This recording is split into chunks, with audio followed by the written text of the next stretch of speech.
Good morning मेरे प्यारे बच्चों। मैं महेश सर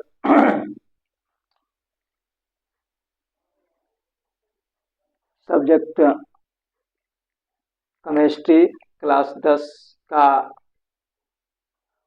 टॉपिक दैनिक जीवन में ऑक्सीकरण अवकरण के प्रभाव, यानी दैनिक जीवन में ऑक्सीकरण और अवकरण का क्या प्रभाव है, इसका टॉपिक आपके 10वां क्लास के केमिस्ट्री चैप्टर में है।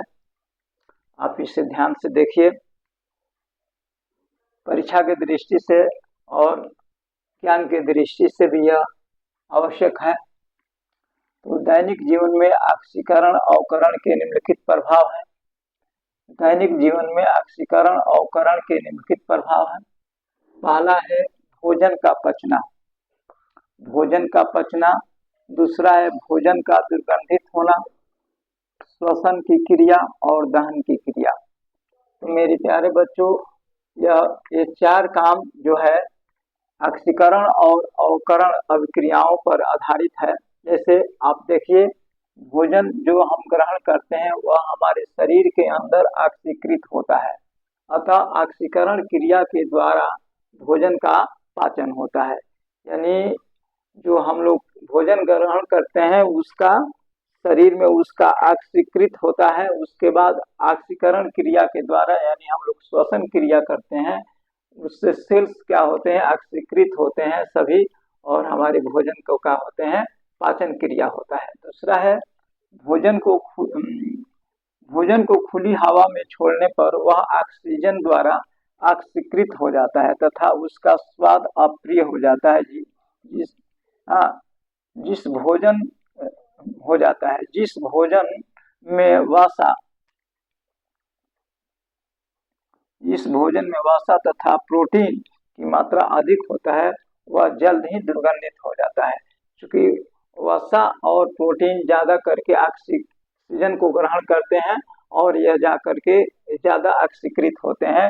इसलिए जिस भोजन में प्रोटीन और वसा की मात्रा अधिक होती है वह भोजन जल्दी ही दूषित होता है, यानी दुर्गंधित हो जाता है, उसका स्वाद अप्रिय हो जाता है। यही कारण है कि आपको दाल जल्दी आपको क्या होता है, दाल में चूंकि प्रोटीन की मात्रा अधिक होता है इसलिए दाल जल्दी दुर्गंधित होता है। लेकिन दूषित होने से बचाने के कुछ उपाय हैं।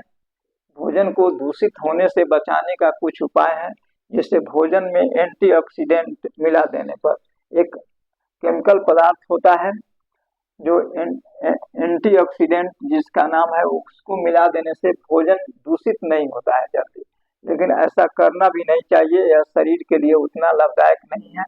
लेकिन बड़े बड़े शहरों में, सिटियों में इस तरह का इस्तेमाल किया जाता है। शाम का बचे हुए भोजन में एंटीऑक्सीडेंट मिला देने पर सुबह वह लोगों को खिला देते हैं पैसा के लिए, लेकिन जो खाएगा उसके लिए फायदा नहीं होगा, हानिकारक होगा। हाँ, लेकिन भरसक इसको नहीं मिलाना चाहिए। यानी एंटीऑक्सीडेंट मिला देने पर भोजन ताजा का ताजा बना रहता है।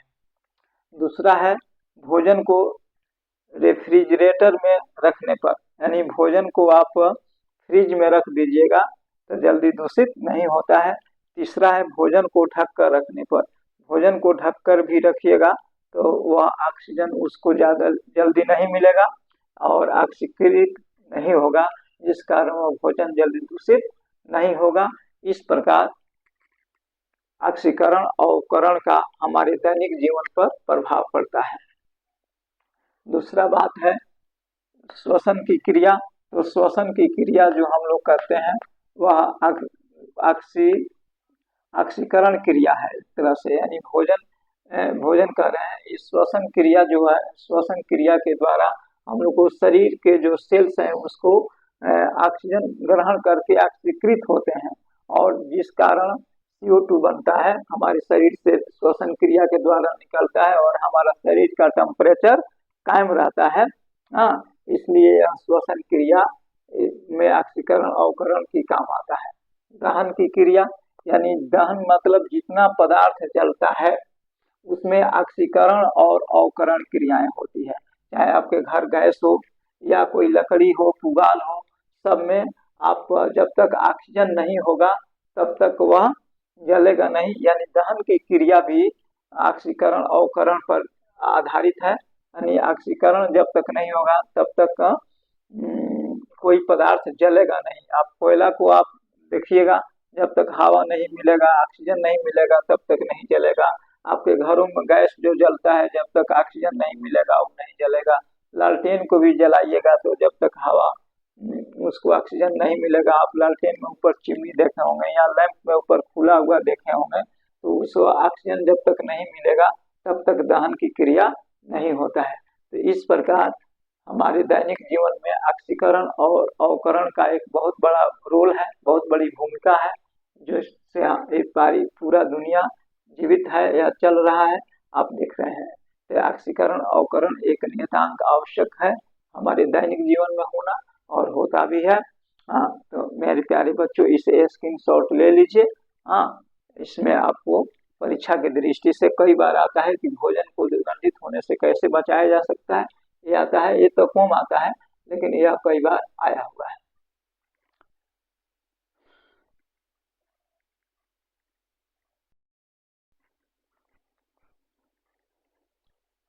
इसके बाद आपका आता है दहन और ज्वाला। दहन और ज्वाला में दहन आप सबसे पहले पढ़िए। दहन मतलब किसी चीज को जलने की क्रिया को ही दहन कहते हैं। तो दहनशील या ज्वलनशील पदार्थ, दहन में जो पदार्थ जलता है उसे दहनशील या ज्वलनशील पदार्थ कहते हैं। यानी जो पदार्थ जलता है वह दहनशील पदार्थ है, जो नहीं जलता है अदहनशील पदार्थ है। दहनशील पदार्थ में लकड़ी, कोयला, पुआल, गैस इत्यादि, आप जितना भी जल जाए, जितना पदार्थ जलता है सब दहनशील पदार्थ है। अदहनशील पदार्थ या अज्वलनशील, दहन में जो पदार्थ नहीं जलता है उसे अदहनशील या अज्वलनशील पदार्थ कहते हैं। यानी आप देख लीजिए, जैसे ईंट, बालू, पत्थर इत्यादि यह आग में नहीं जलता है। दहन का अपोषक तत्व है। अपोषक यानी जो पदार्थ दहन की क्रिया में सहायक नहीं होता है वे दहन के अपोषक पदार्थ कहलाते हैं। जैसे कार्बन डाइऑक्साइड। कार्बन डाइऑक्साइड जलन क्रिया में, दहन क्रिया में भाग नहीं लेता है। अगर यह चारों तरफ से आ जाएगा तो आग बुझ जाएगा, बशर्ते यह जलने में सहायक नहीं होता है, इसलिए दहन का अपोषक पदार्थ कहलाता है। तो इस प्रकार दहन इस क्रिया को बढ़िया समझ लीजिए और स्क्रीनशॉट ले लीजिए और आगे देखते हैं। इसको स्क्रीनशॉट ले लीजिए, कोई बहुत बड़ी बात नहीं है।